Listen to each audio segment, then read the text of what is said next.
Kalau ada orang yang menghina Nabi Muhammad SAW, sawadul a'zab, maka mereka pun juga halal ditumpahkan darahnya.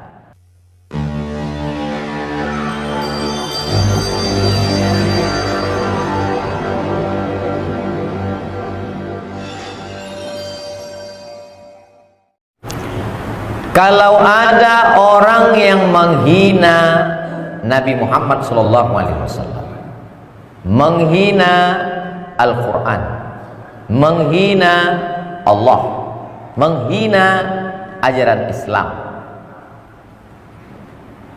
maka lepaslah keimanan dari dalam dirinya.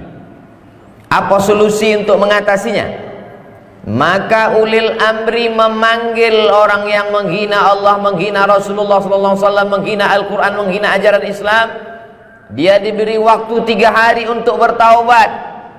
Kalau dia menghina pada hari Jumat, maka dia masih bisa melihat matahari terbit pada hari Sabtu, hari Ahad, hari Senin. Hari Senin menjelang tenggelam matahari, maghrib azan berkumandang, dia pun dipanggil. Apakah engkau masih menghina Nabi Muhammad SAW? Apakah engkau masih menghina Allah? Apakah masih menghina Al-Quran?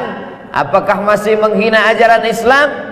Kalau dia mengatakan aku bertaubat, maka at-taibu minaz zambi kama la zambalah. Orang yang bertaubat seperti orang yang tak pernah berdosa. Begitulah ajaran Islam. Allah membukakan pintu taubat seluas-luasnya. Tapi begitu petang hari Senin ditanya, apakah engkau masih bertahan dengan sikapmu, katamu, cakapmu, akalmu, otakmu, pikiranmu, pendirianmu, pendapatmu bahwa engkau menghina Allah, menghina Rasulullah, menghina Al-Quran? Dia berkata dengan lantang, gagah, perkasa, jantan, aku tetap dengan pendirianku. Maka jelas at-tariku lidinihi, orang yang menghina agama Islam, mencaci maki ajaran Allah Subhanahu wa taala, at-tariku lidinihi, meninggalkan agama Islam, al-mufariqu lil jamaah, meninggalkan jamaah, as-sawadul a'zab, maka mereka pun juga halal ditumpahkan darahnya. Tidak ada solusi lain. Dimasukkan mereka ke dalam penjara, maka sesungguhnya menghabiskan anggaran negara untuk memberi makan, menggaji pegawai sipir. Jumlah kepolisian tidak lagi mencukupi dengan banyaknya kriminalitas. Akhirnya penjara bertumpuk-tumpuk dengan pelaku maksiat dan dosa. Padahal ada hukuman yang memberikan efek jera. Manil muslim? Siapa itu muslim? Man salimal muslimun min lisanihi wa yadih. Selamat orang lain dari lisannya, lidahnya, wa yadih, dari tangannya. Kalau ada orang mengaku muslim tapi lidahnya kasar, sumpah serapah, caci maki. Kalau ada orang mengaku muslim tapi tangannya kasar, memukul, menganiaya orang, sesungguhnya dia bukan muslim. Walaupun sholatnya rajin, puasa sunatnya banyak, dia terjebak pada ritual ibadah. Dia hanya pembaca teks agama, dia tidak menjalankan pesan-pesan agama. Fungsi daripada hukuman adalah supaya orang jera, tidak lagi melakukan perbuatan yang sama di masa yang akan datang. Apakah mengurung orang memberikan efek jera? Ada kalanya memberikan efek jera, tapi berapa kasus justru menjadi penjahat kecil. Setelah dikurung, berkumpul dengan penjahat-penjahat besar, mereka justru terkontaminasi dan menjadi penjahat lebih besar. Agama Islam datang untuk menjaga. Islam ini diambil dari kata aslama yuslimu islaman, berasal dari kata salam. Salam artinya damai, kedamaian.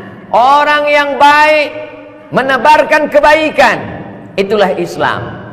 Bagaimana mungkin kita bisa hidup damai kalau ada duri dalam daging yang senantiasa mengganggu, merongrong, merusak kebersamaan? Adapun orang-orang yang tidak seagama dengan kita, tidak sekeyakinan dengan kita, bagaimana Islam mengatur kedamaian?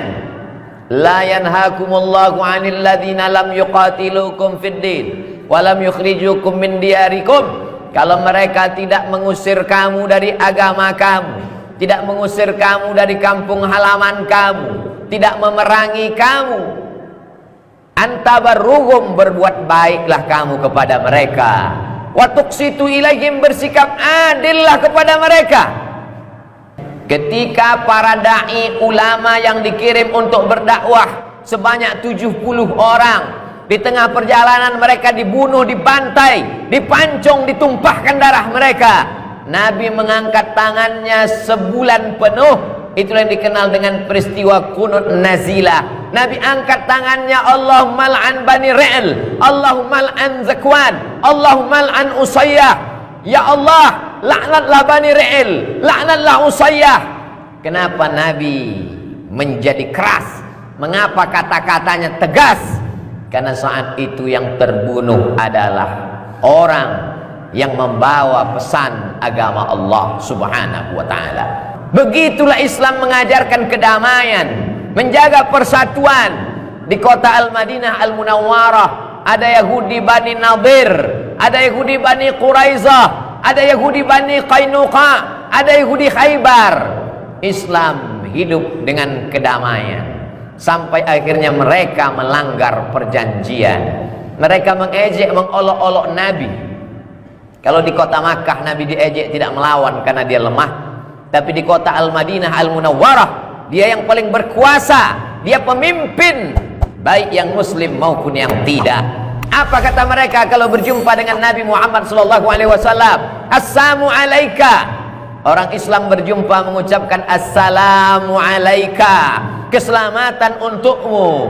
Mereka mengatakan, memplesetkan kata assalamu alaika menjadi assalamu alaika, matilah engkau. Assalamu alaika, celakalah engkau. Sayyidatuna Aisyah Ummul Mukminin membalas, wa alaikumussalam wal la'nah, kalian pun juga akan mati dan kalian akan dilaknat Allah. Apa kata Sayyidina wa Maulana wa Habibina Muhammad sallallahu alaihi wasallam? Innallaha yuhibbur rifqa fil amri kulli. Wahai Aisyah, Allah suka melihat kita bersikap lembut dalam segala perkara. Kalau dirinya yang dihina, dia tidak pernah marah.